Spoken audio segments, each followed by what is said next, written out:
Cuando se habla de las grandes civilizaciones de la antigüedad, las respuestas parecen siempre predecibles: Egipto, Grecia, Roma, China, nombres que se repiten como un eco académico en libros, museos y documentales. Pero hay una historia que el mundo se empeñó en olvidar. Una historia que desafía la narrativa tradicional, incomoda a quienes han moldeado el relato oficial y deja una pregunta latente. ¿Por qué se silenció a una de las civilizaciones más avanzadas y poderosas de África? En las arenas del Alto Nilo, donde el sol quema con una intensidad casi sagrada, surgió un imperio con el poder de rivalizar y, en un momento clave, someter a la mismísima tierra de los faraones. No estamos hablando de tribus aisladas ni de pueblos menores, sino de una nación estructurada, con dioses propios, arquitectura monumental, conocimientos astronómicos, comercio transcontinental y una herencia tan profunda que, hasta hoy, se siente en la sangre de millones. ¿Y si los verdaderos faraones de Egipto no fueron todos egipcios? ¿Y si las pirámides no fueran solo patrimonio del norte del Nilo? ¿Y si existiera una civilización que, desde el sur, desafió cada idea que cree saber sobre el origen del poder africano? Este no es solo un viaje al pasado, es una confrontación directa con los huecos de nuestra educación, con los silencios incómodos del sistema, y con el hecho de que la historia la escriben los vencedores, pero también los que tienen la pluma. Antes de comenzar, ¿por qué no te suscribes y te unes a nuestra comunidad apasionada por la historia y la cultura? Aquí descubrirás relatos fascinantes, misterios ancestrales y curiosidades que han dado forma al mundo. Mientras lo haces, activa la campana de notificaciones para no perderte ninguna de nuestras increíbles historias.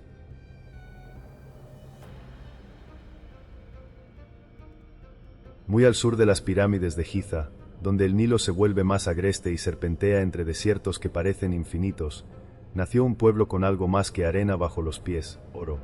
El reino de Kus emergió en una región conocida por los antiguos egipcios como Taseti, la tierra del arco, por la destreza letal de sus arqueros. Pero Kus era mucho más que una cantera de guerreros, era una civilización en crecimiento, con estructuras sociales, comercio regional e internacional, sistemas religiosos y una conciencia política capaz de organizarse y expandirse. Durante siglos, Egipto miró hacia el sur con un interés que rozaba la obsesión. Y no era para menos. Nubia, como llamaban los griegos a esa región, estaba estratégicamente situada. Controlaba rutas comerciales vitales que conectaban África Central con el Mediterráneo. Marfil, ébano, incienso, animales exóticos y metales preciosos fluían por estas tierras como un río invisible de riqueza. Pero había algo más, algo que los egipcios codiciaban por encima de todo: el oro. El oro de Kus no era una leyenda. Era real, palpable, abundante, y alimentaba no solo a la economía kusita, sino también al deseo egipcio de control. Desde los primeros contactos entre ambas civilizaciones, el patrón fue claro: Egipto intentaba dominar, y Kus respondía. A veces retrocedía, otras veces resistía, y eventualmente, contraatacaría. Pero al principio, Kus no se formó como una copia egipcia, ni como una colonia rebelde. Su desarrollo fue paralelo, y en muchos sentidos autónomo. Kerma, su primera gran capital, floreció alrededor del 2500 a.C. con templos, tumbas reales de proporciones colosales y una organización estatal poderosa. Tenían un sistema religioso con templos en terrazas, adornados con pilares de piedra y techos de madera, una sociedad estratificada en la que los reyes, nobles, artesanos y agricultores coexistían bajo una jerarquía compleja y funcional, y una fuerza militar temida incluso por los faraones del norte. Y sin embargo, esta historia no se te enseñó en la escuela. ¿Por qué? Porque una civilización con arquitectura monumental, comercio internacional y logros artísticos fue reducida al estatus de satélite egipcio. Hay algo incómodo en admitir que Egipto no fue el único imperio brillante del Valle del Nilo, que en su propia frontera había una civilización que no solo compartía los símbolos sagrados, sino que los reinventaba y les daba un poder propio. ¿Qué pasa cuando la historia que creías completa tiene un agujero negro justo en el corazón de África? Al estudiar los templos kusitas, encontramos que su arte no es una réplica egipcia. Es más rudo, más expresivo. Los reyes se representan con características propias, con rostros fuertes, narices anchas, cuerpos imponentes. Aquí no hay intento de encajar en una estética ajena. Hay identidad, orgullo, diferencia. Incluso su forma de enterrar a los muertos revela una visión distinta del más allá. Tumbas redondas, grandes túmulos que se levantan como colinas artificiales, con animales sacrificados y objetos rituales. Una cultura que creía en el poder del linaje, del símbolo, del regreso. Pero lo más poderoso del Cus inicial no fue su oro, ni su arte, ni su ubicación. Fue su capacidad de resistir, de estar allí, justo al sur de un imperio que lo quería todo, y no solo no desaparecer, sino crecer. Y crecer sin pedir permiso. No todas las civilizaciones necesitan la aprobación del imperio para brillar. Algunas lo hacen en silencio, esperando el momento justo para hablar más fuerte que nadie. Ese momento llegaría, pero no sin sangre, no sin traición, no sin fuego, y no sin cambiar la historia para siempre.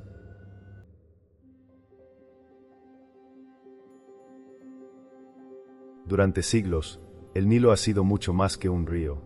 Ha sido una frontera natural, una vena de vida, una línea invisible que separaba el centro del mundo, como lo veían los egipcios, del confín desconocido del sur. Pero mientras los escribas de Tebas y Memphis llenaban papiros con relatos de conquistas, al otro lado del agua crecía una civilización con una visión distinta. En Cus, el Nilo no era una frontera, era el eje de su identidad. Allí, más allá de la mirada arrogante del norte, los cusitas tejieron una espiritualidad única, conectada no solo con el ciclo del río, sino también con la profundidad del desierto, la sabiduría de las montañas y la furia del sol. Su religión, aunque compartía símbolos y dioses con Egipto, como Amón o Isis, los reinterpretaba desde una perspectiva profundamente africana. El dios Amón, por ejemplo, no era en Cus una deidad lejana escondida entre columnas de piedra. Era íntimo, protector, salvaje y vivo. ¿Qué ocurre cuando una civilización adopta los dioses de otra, y luego los transforma en su propia imagen? El resultado es inquietante, porque mientras en Egipto los templos eran imponentes y fríos, en Cus eran santuarios vibrantes, llenos de color, tambor y fuego. La espiritualidad cusita no se recitaba en silencio, se cantaba, se danzaba, se ofrendaba con sangre y perfumes. Los reyes eran intermediarios entre los dioses y el pueblo, pero también lo eran las reinas, las madres, los ancianos. La divinidad no era privilegio de una casta, era el lenguaje de toda una nación. Pero no solo la religión marcaba la diferencia. Su arte, su escultura, su forma de vestir, todo hablaba de un orgullo silencioso que no buscaba imitar, sino distinguirse. Los cusitas usaban colores fuertes, rojos intensos, verdes profundos, amarillos que brillaban como el oro que tanto extraían. Su joyería era abundante, pesada, y hablaba de riqueza sin disculpas. Las mujeres trenzaban su cabello con precisión matemática, y los hombres lucían túnicas que ondeaban al ritmo del viento del desierto. Y sin embargo, cuando los arqueólogos europeos comenzaron a excavar esas tierras, muchos dijeron que esas tumbas no podían ser africanas, que esas obras eran demasiado avanzadas, que esas pirámides negras eran una copia mal hecha del verdadero arte egipcio. Pero no lo eran, porque si hay algo que el reino de Cus dejó claro es que no fue una copia, fue una declaración de que África no solo fue cuna de humanidad, sino también cuna de imperios. ¿Y qué pasa cuando alguien desafía esa narrativa? Sencillo, lo silencian. Durante siglos, los museos del mundo clasificaron los objetos cusitas como arte egipcio tardío o influencia sureña. Se negaron a verlos como lo que eran, la prueba viva de una civilización que no necesitaba validación porque ya tenía poder. Poder político, poder espiritual y, sobre todo, poder cultural. Quizás por eso nunca viste una película de Hollywood sobre el reino de Cus. Porque una historia donde el otro conquista al original no encaja bien en la narrativa tradicional.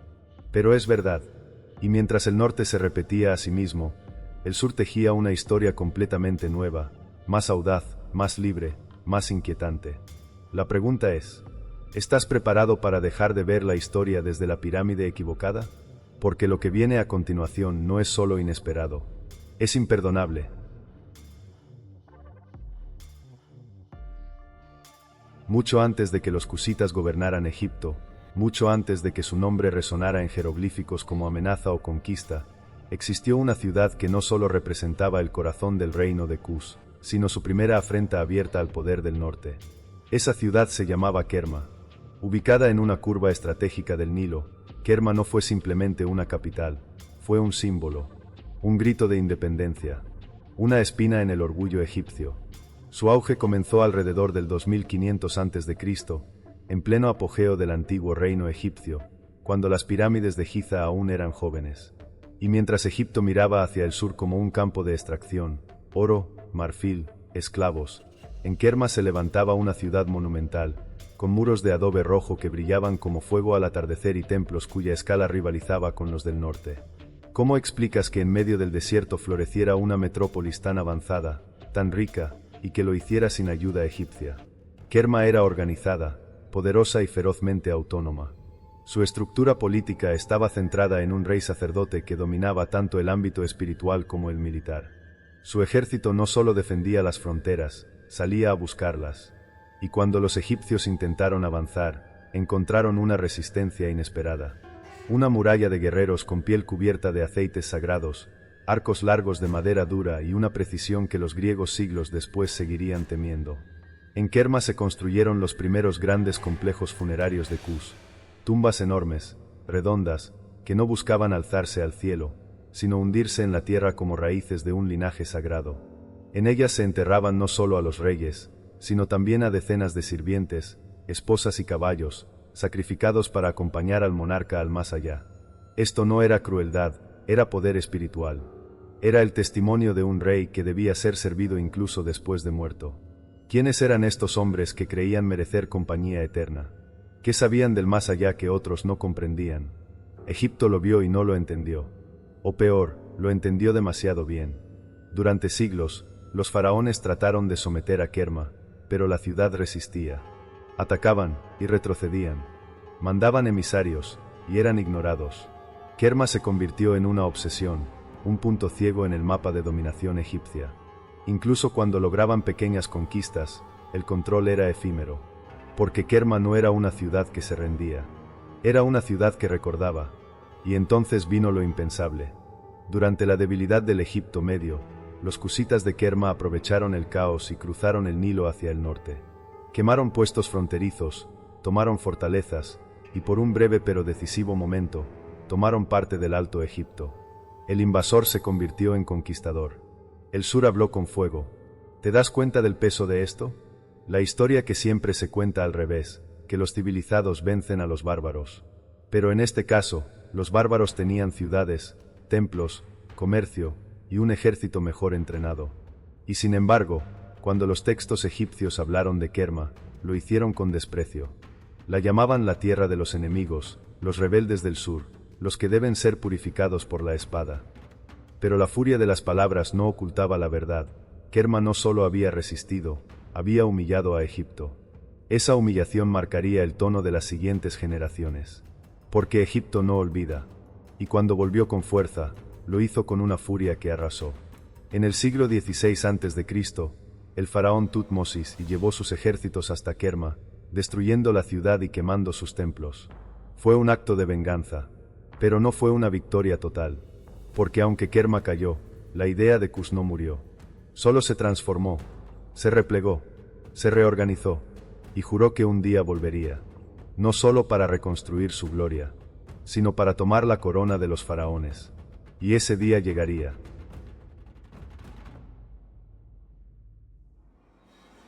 Las aguas del Nilo, que para muchos representaban vida y fertilidad, también han sido escenario de guerras, traiciones y ambiciones desbordadas.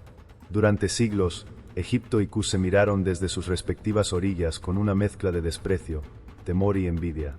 Y esa mirada no fue pasiva. Fue una provocación constante, una tensión que no podía sostenerse para siempre. El río que los unía fue también el que los separó, y donde finalmente chocarían con violencia. Tras la destrucción de Kerma por Tutmosis, los egipcios creyeron haber terminado con la amenaza del sur. En su arrogancia, establecieron fortalezas, impusieron gobernadores y pretendieron egipcianizar a los cusitas mediante matrimonios, impuestos y propaganda religiosa.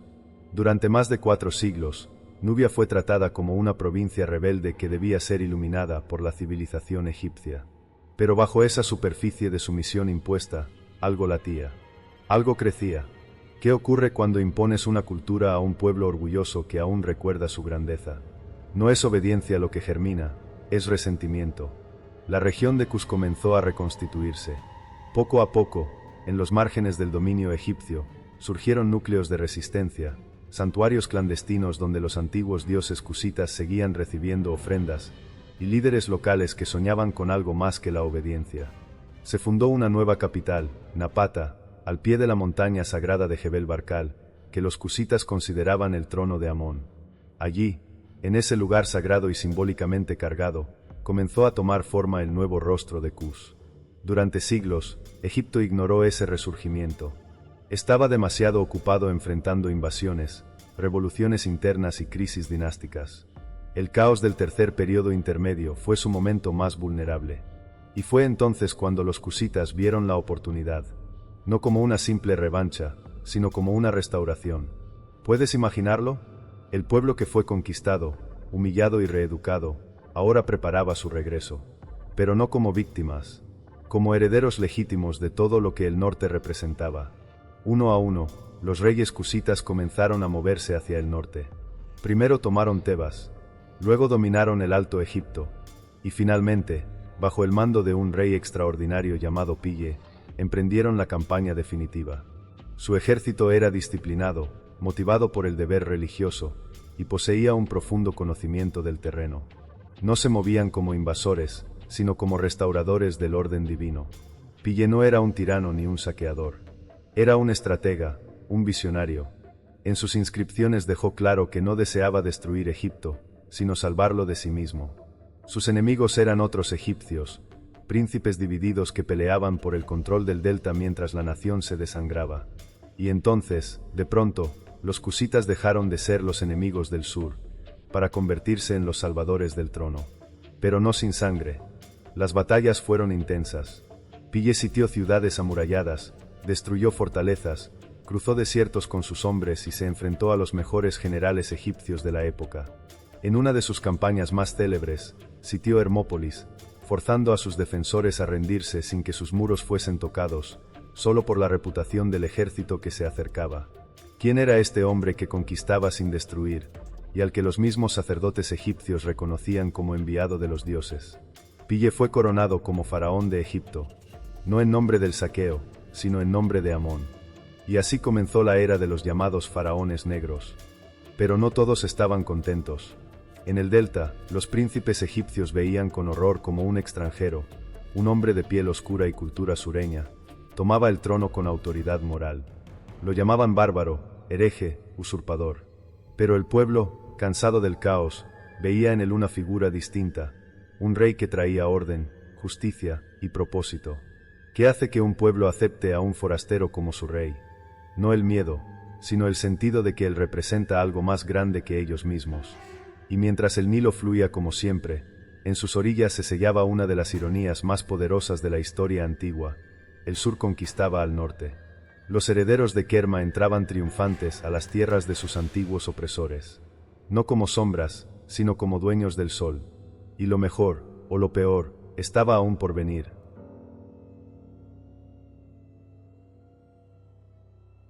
Cuando Pille tomó el trono de Egipto, no lo hizo como un conquistador temporal. Se declaró faraón legítimo, hijo de Amón, restaurador del orden divino. Su victoria no fue solo militar, sino espiritual y simbólica. Era el regreso de la Ma'at, el equilibrio cósmico egipcio, no a manos de un príncipe del delta, sino de un rey del sur. Un hombre negro, un cusita. Lo que siguió fue uno de los capítulos más insólitos y más ocultos de la historia africana. Durante casi un siglo, Egipto fue gobernado por una dinastía proveniente de Nubia. Se conoce como la dinastía 25, pero eso es un número frío para una era que fue, en realidad, un renacimiento. ¿Cómo es posible que uno de los países más orgullosos de la antigüedad aceptara ser gobernado por extranjeros?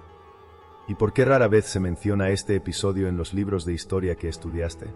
Los faraones negros no llegaron a destruir el legado egipcio, sino a protegerlo. Lejos de imponer su visión, estos reyes cusitas restauraron templos caídos, reactivaron ceremonias olvidadas, revivieron la lengua clásica y devolvieron a los sacerdotes su poder tradicional. Eran, en muchos sentidos, más egipcios que los propios egipcios, pero no eran iguales. Sus esculturas mostraban cuerpos más robustos, rostros redondeados, labios gruesos, cabello ensortijado, una reivindicación estética que gritaba su procedencia sin miedo. No se camuflaban en la iconografía del norte. La reformaban. Introdujeron un estilo más vital, más expresivo, más crudo. Y así, mientras reconstruían Egipto, también reconstruían su identidad. No estaban allí para ser aceptados. Estaban allí para reescribir el significado de reinar. Uno de los más destacados fue Tahara, sobrino de Pille, quien gobernó durante casi 30 años y se enfrentó nada menos que al avance de Asiria, el imperio más despiadado de su tiempo. Enfrentarse a Asiria era como desafiar a una tormenta de acero. Pero Tahara no tembló.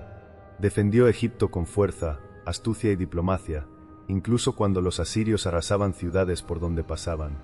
Tahara no solo fue un guerrero, fue un constructor colosal. Bajo su reinado se erigieron templos, avenidas ceremoniales y obras hidráulicas desde Nubia hasta el delta. Extendió el culto a Amón a niveles insospechados, conectando espiritualmente a Egipto con Cus como nunca antes. En el templo de Jebel Barkal, aún pueden verse inscripciones que lo muestran recibiendo la corona de manos de los dioses.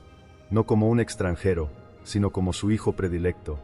¿Qué se necesita para que un imperio te acepte como su salvador después de siglos de conflicto? Pero no todos estaban dispuestos a aceptar esta nueva era. En el norte, el resentimiento crecía.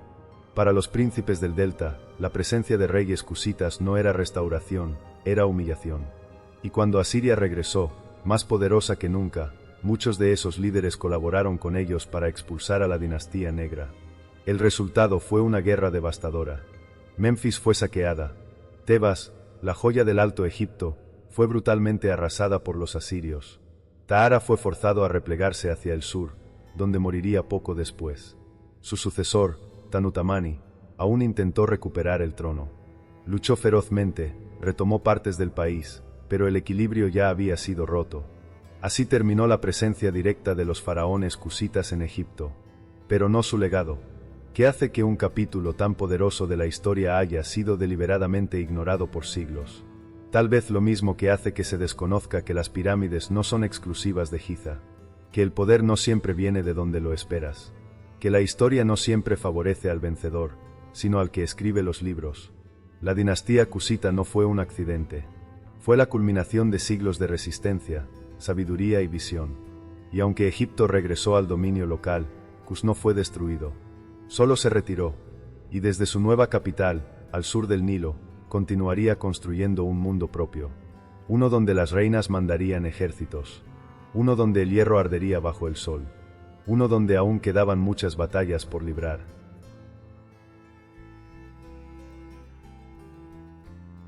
Cuando los cusitas abandonaron Egipto, no lo hicieron como derrotados. Volvieron a su tierra original, pero no como los mismos que salieron. Volvieron con la experiencia de haber gobernado el mayor imperio del norte, de haber construido templos en su nombre, de haber sido llamados faraones. Y lo más importante, volvieron sabiendo que su identidad era suficiente, que no tenían que imitar a nadie para ser poderosos. Desde esa convicción se consolidó Napata, la nueva y orgullosa capital espiritual del reino de Cus. Ubicada cerca de la montaña sagrada de Jebel Barkal, Napata no era una ciudad como cualquier otra. Era una declaración, un núcleo místico, una corona tallada en roca. Para los cusitas, esa montaña no era solo una elevación geográfica, era un símbolo divino. Se creía que allí vivía Amón, el dios principal del panteón, y por tanto, cualquier rey que gobernara desde sus sombras tenía la bendición de los cielos. ¿Qué sucede cuando una ciudad no solo te da poder político, sino que te transforma en una encarnación del orden cósmico? Los egipcios habían edificado templos. Napata hizo algo más, fundó un santuario. Una ciudad cuya arquitectura no solo hablaba de grandeza, sino de una conexión mística. Las avenidas estaban alineadas con estrellas específicas. Los templos eran erigidos con una precisión astronómica que aún hoy desconcierta a los investigadores. Y desde sus altares se proyectaba una visión del mundo donde el sur no era la periferia, sino el origen. Sin embargo, en medio de todo este renacimiento cultural y espiritual, había algo que molestaba. Una herida abierta. Cus había gobernado Egipto, sí, pero el mundo no lo recordaba así. En los relatos egipcios posteriores, los cusitas fueron descritos como usurpadores. En los textos griegos, como bárbaros del sur. y en la historia escrita por Europa siglos más tarde, simplemente no aparecían. ¿Qué se gana cuando se construye un imperio glorioso, pero se pierde el control del relato? ¿Qué queda de ti cuando tu nombre es borrado de los libros, pero no de las piedras? Napata fue el corazón palpitante de ese orgullo. Los reyes que la habitaron sabían que no serían recordados en los salones europeos, pero también sabían que sus tumbas, sus inscripciones y su sangre hablaban más fuerte que cualquier historiador. Por eso, los cementerios reales de Napata son gigantescos. Pirámides más pequeñas, sí, pero más numerosas. Cientos de ellas, desafiando la lógica que dice que solo en Giza se levantan monumentos a la eternidad. Aquí no se construía para impresionar al mundo. Se construía para los antepasados, para los dioses, para la historia verdadera. Y sin embargo, muy pocos han escuchado hablar de Napata. ¿Por qué? Tal vez porque aceptar su existencia cambia por completo nuestra noción de la historia africana. Obliga a repensar quién tuvo poder, quién dictó el rumbo, quién fue civilización y quién no. Napata es incómoda, porque no encaja con el relato colonialista de un África pasiva, primitiva y sin imperios. Y eso, para algunos, es peligroso. Y sin embargo, Napata resistió. Durante siglos, sus reyes continuaron gobernando, incluso cuando el mundo se volvió más agresivo. Incluso cuando nuevas amenazas, esta vez del este y del norte, empezaron a emerger con armamento distinto y ambiciones implacables. Pero Cus no era un imperio que desapareciera. Era un imperio que se transformaba. Y cuando Napata ya no fue suficiente, cuando la presión externa fue demasiado, el corazón cusita migró más al sur, a una ciudad que cambiaría todo. Una ciudad que hervía en hierro, en reinas guerreras, en secretos tecnológicos y en fuego. Su nombre era Meroe.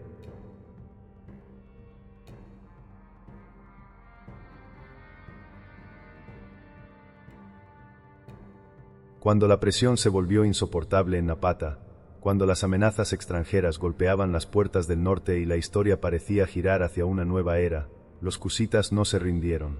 No se disolvieron ni se escondieron. Hicieron lo que siempre habían hecho, se adaptaron, se fortalecieron y se movieron. Fue así como nació Meroe, la nueva capital, más al sur, más libre, más poderosa en lo invisible. A simple vista, Meroe parecía solo una ciudad construida en medio del desierto. Pero esa imagen es una trampa. Meroe era una idea, la idea de que una civilización puede renacer no una, sino múltiples veces, si su espíritu es indomable. ¿Qué clase de cultura logra sobrevivir a la conquista de Egipto, al saqueo de Tebas, a la furia de Asiria, y aún así levantar una nueva metrópolis que rivaliza en esplendor con todo lo anterior? La respuesta es Cus, porque Meroe no solo fue continuidad, fue evolución. A diferencia de Napata, que mantenía un aire más solemne, ritual y tradicional, Meroe era vibrante, comercial, industrial. En sus hornos ardía el hierro como en ningún otro punto de África en esa época. Lo que otras civilizaciones aún trataban como un metal raro, aquí se fundía en grandes cantidades para construir armas, herramientas, símbolos rituales. El hierro era la sangre de Meroe. Su fuego constante mantenía viva la resistencia. Y allí, en medio de ese resurgir, ocurrió algo inesperado. Algo que incluso en Egipto había sido apenas un mito. Las mujeres comenzaron a gobernar. No como esposas de reyes ni como madres silenciosas detrás del trono, sino como reinas soberanas, gobernantes absolutas, líderes militares. En Meroe surgieron las Kandake, mujeres que portaban la corona, dirigían ejércitos, firmaban tratados y aparecían en relieves aplastando a sus enemigos con garra implacable. ¿Por qué no te contaron esto? ¿Por qué te dijeron que el liderazgo femenino en la historia es una excepción, cuando en Meroe fue la norma durante generaciones? La más famosa de estas Kandake fue Amanirenas, la reina que se atrevió a desafiar nada menos que a Roma. En el siglo I a.C., el emperador Augusto envió fuerzas para expandir el control romano en Nubia. Pero lo que encontró no fue un pueblo sumiso. Fue una reina tuerta, con lanza en mano, al frente de sus tropas. Amanirenas no solo defendió Meroe, contraatacó. Tomó ciudades romanas, destruyó estatuas del emperador y obligó a Roma a firmar un tratado de paz favorable a Cus. Fue una de las pocas veces que el todopoderoso imperio romano aceptó una tregua sin condiciones en África. ¿Te imaginas el rostro de los senadores romanos cuando supieron que no podían someter a una mujer africana? En Meroe también floreció una escritura propia. No más jeroglíficos prestados. No más símbolos egipcios. Surgió un alfabeto meroítico, aún no del todo descifrado por los arqueólogos modernos. ¿Qué secretos guarda ese idioma perdido? ¿Qué historias siguen encerradas en esas inscripciones silenciosas? A medida que Meroe crecía, su arquitectura se hacía más única. Pirámides más estrechas y altas que las de Giza, pero más numerosas, decoradas con relieves que mezclaban arte egipcio con símbolos propios. Dioses con cabezas de león, de carnero, de serpiente, que no eran copias, eran evolución. La espiritualidad de Kuz se fundía con nuevas fuerzas, con creencias locales, con los dioses del desierto y la sabiduría de los ancestros. Pero no todo era poder y gloria. Meroe también tenía enemigos.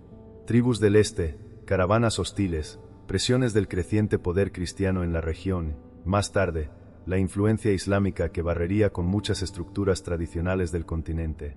Y sin embargo, Meroe resistía. No con arrogancia, sino con una fortaleza silenciosa. La misma que la había sostenido desde Kerma. Desde Napata, desde que el sur fue mirado por el norte como nada, y demostró ser todo. ¿Qué civilización puede ver caer sus ciudades una y otra vez, y aún así seguir de pie, más fuerte, más orgullosa? Tal vez por eso Meroe no fue destruida. Fue olvidada. Fue cubierta por las arenas. Sus templos colapsaron. Sus inscripciones quedaron mudas. Sus reinas se hicieron leyenda. Y sus historias se diluyeron. Hasta que alguien, siglos después, encontró una pirámide demasiado lejos de Egipto. Y se hizo la pregunta equivocada.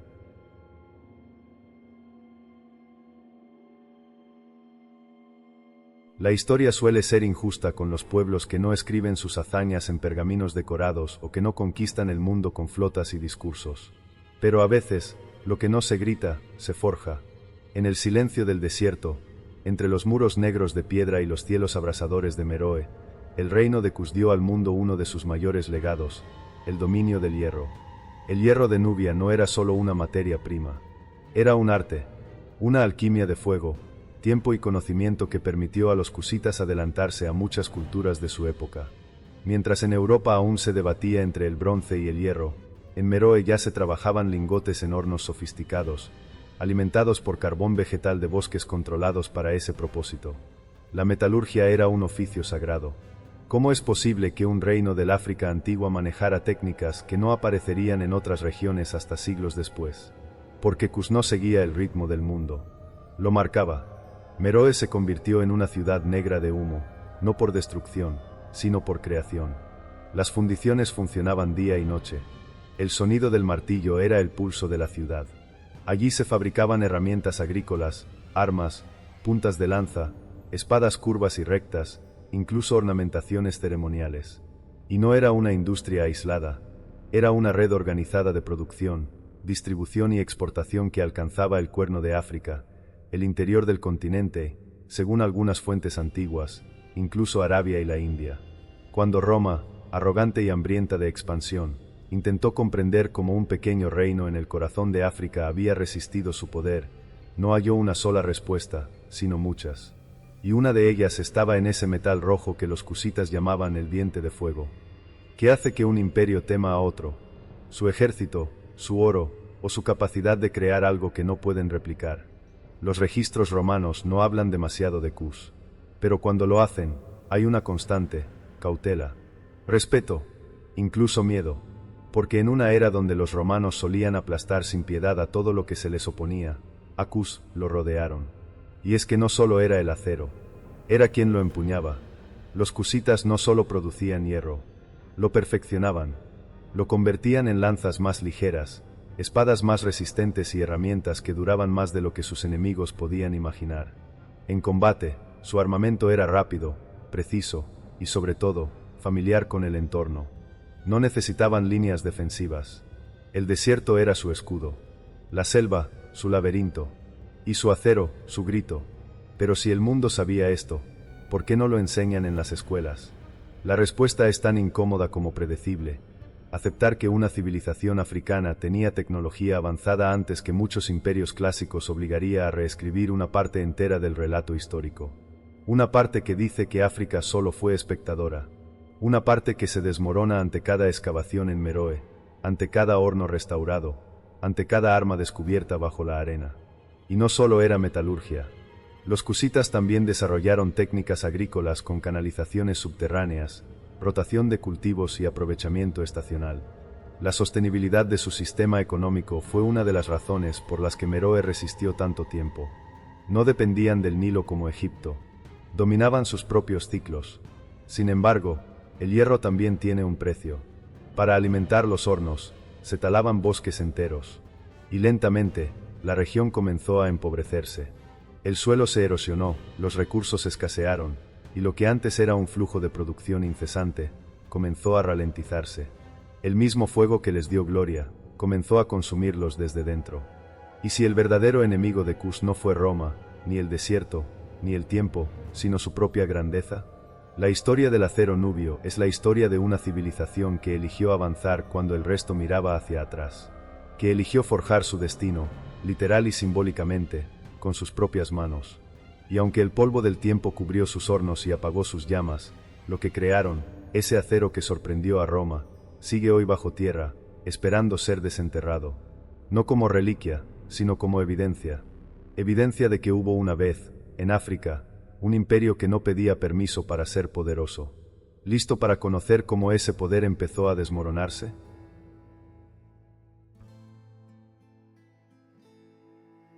Los imperios no siempre caen en medio de explosiones o bajo el filo de un invasor. A veces, mueren como una vela olvidada, poco a poco, sin ruido, mientras la llama se consume desde dentro. Así comenzó el final de Cus. No con una gran batalla, sino con el desgaste de los siglos, con la erosión del suelo, con los fuegos de Meroe apagándose, uno por uno. Durante siglos, Cus fue una civilización que resistió todo. Egipto, Asiria, Roma. Pero la historia no perdona el desgaste. Los bosques que alimentaron la industria del hierro comenzaron a desaparecer. La tierra ya no rendía como antes. Las rutas comerciales, antes rebosantes de caravanas, fueron lentamente controladas por otros actores más agresivos. Y al sur, nuevas potencias comenzaban a emerger.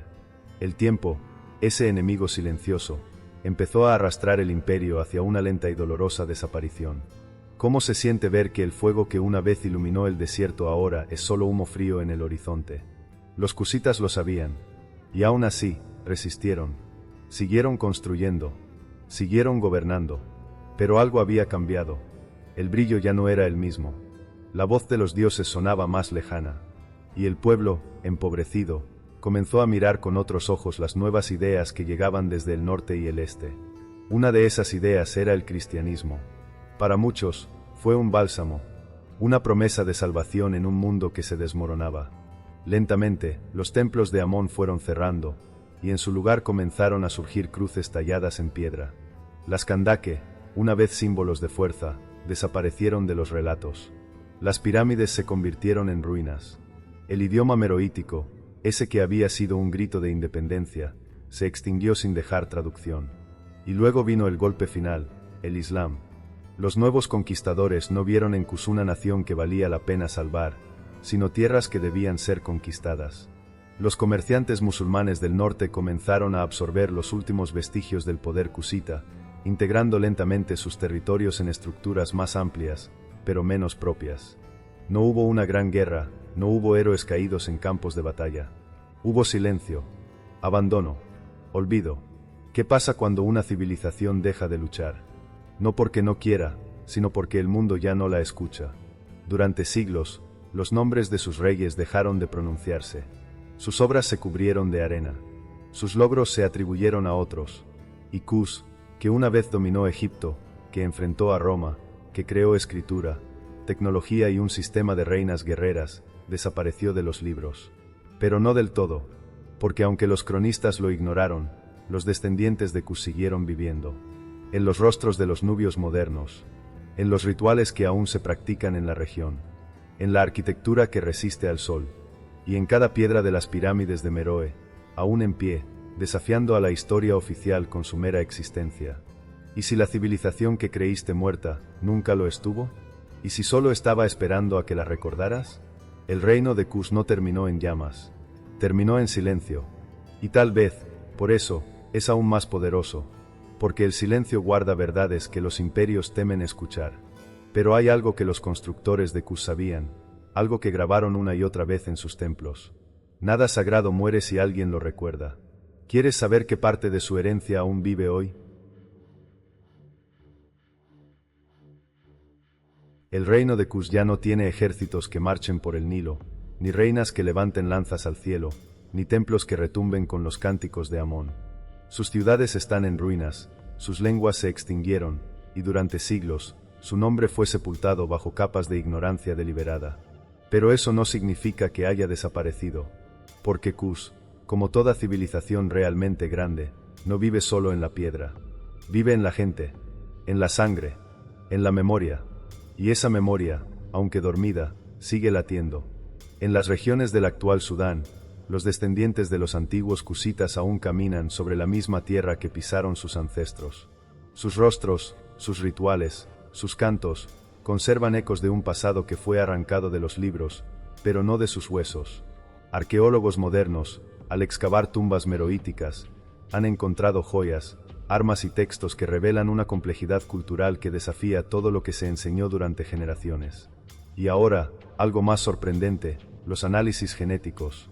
En los últimos años, estudios de ADN han comenzado a mostrar conexiones claras entre las poblaciones nubias actuales y los restos óseos hallados en las tumbas reales de Napata y Meroe. ¿Qué significa eso? Que los kusitas no solo fueron un pueblo histórico, sino un pueblo real, con descendientes vivos, con identidad, con legado. ¿Qué sentirías si descubrieras que llevas en tu sangre el linaje de un imperio olvidado? Los museos, que antes etiquetaban los objetos kusitas como arte egipcio inferior, ahora se ven obligados a reescribir sus placas. Los académicos, antes reacios a aceptar que una civilización africana pudiera haber tenido tal poder, ahora hablan de Kus con el respeto que siempre mereció. Y las nuevas generaciones, africanas, afrodescendientes y conscientes, están reclamando lo que les pertenece, su historia. Pero no se trata solo de reconocimiento, se trata de identidad. Porque saber que tus ancestros no fueron simplemente esclavos o pueblos colonizados, sino reyes, herreros, reinas y sabios, cambia algo, restaura algo. Te recuerda que la historia no es solo una línea recta escrita por los vencedores, sino un tapiz vasto, complejo, lleno de voces que aún no han sido escuchadas. Y Kus está hablando de nuevo. Las pirámides de Meroe, aún en pie bajo el sol implacable, se han convertido en símbolo de resistencia, de memoria, de orgullo. Grupos locales han comenzado a restaurarlas, a protegerlas. Documentales, novelas, películas y movimientos sociales han recuperado el nombre de Amanirenas, de Tahara, de Pillé. Están regresando del olvido, no como ruinas, sino como raíces.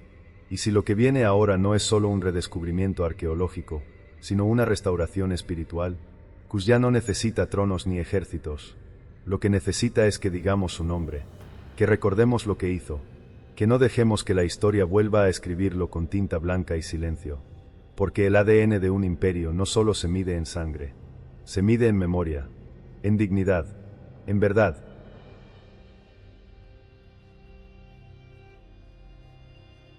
No todos los imperios viven en los libros. Algunos viven en las grietas del tiempo, en las ruinas ignoradas por siglos, en los nombres borrados de las estelas, en las pirámides que no salen en los documentales. El reino de Kus fue uno de esos imperios. Silenciado, deformado, minimizado, pero nunca destruido, porque el olvido no es muerte, mientras alguien recuerde. Kus fue mucho más que un vecino de Egipto. Fue un constructor de templos, un forjador de acero, un creador de símbolos. Fue un conquistador que venció a faraones, un defensor que frenó a Roma, y un núcleo de espiritualidad que tejió identidad a pesar del fuego y del tiempo. Fue una civilización de mujeres con corona, de hombres que hablaban con los dioses, y de pueblos que eligieron resistir, sin pedir permiso. ¿Y por qué se nos ocultó esta historia? Porque Kus desafía la idea de que el poder, la civilización y la sofisticación estaban reservadas para Europa o el Medio Oriente. Desafía la narrativa de una África silenciada, pasiva, sin gloria. Desafía el mapa mental con el que el mundo ha sido educado. Pero ya no más. Hoy, al hablar del reino de Kus, no estamos desempolvando el pasado. Estamos recuperando el derecho a mirar la historia desde el sur, desde el otro lado del Nilo. desde las arenas que aún guardan secretos no contados. Porque Cus no fue un eco de Egipto, fue un rugido propio. Y ahora que lo hemos escuchado, ya no podemos, ni debemos, volver al silencio. Si este viaje te abrió los ojos, si te hizo cuestionar, si te sembró una chispa de orgullo o curiosidad, entonces el legado de Cus sigue vivo.